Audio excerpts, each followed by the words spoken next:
Autre conséquence positive, le développement et le recul de la pauvreté. Les FTN allant s'installer dans les différents territoires de la planète, elles créent des emplois et donc de la richesse. Elles permettent donc aux territoires de se développer. Par exemple, la Chine, qui était dans les années 1980 un pays pauvre, voire sous-développé, est devenue en très peu de temps un pays en fort développement grâce à toutes les usines que les FTN sont venues installer chez elles. Cela a créé de l'emploi.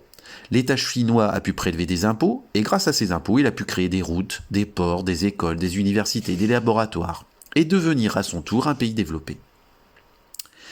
Mais la mondialisation n'a pas que des conséquences positives, elle a aussi des conséquences négatives.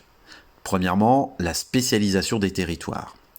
En effet, la mondialisation a tendance à pousser les territoires à se spécialiser dans une activité. Certains se spécialisent dans la production de matières premières, c'est le cas notamment des pays africains. D'autres se spécialisent dans la fabrication et l'assemblage, c'est le cas notamment des pays asiatiques. D'autres encore se spécialisent dans la recherche-innovation, comme la Californie, le Japon ou l'Union européenne. Cette spécialisation provoque la deuxième conséquence négative de la mondialisation, à savoir les inégalités socio-spatiales. La mondialisation a créé une hiérarchie entre les territoires, entre ceux qui commandent, ceux qui ont le pouvoir, l'argent et la puissance, et ceux qui l'ont moins ou pas du tout. Pour faire très simple, la mondialisation a divisé le monde en trois catégories.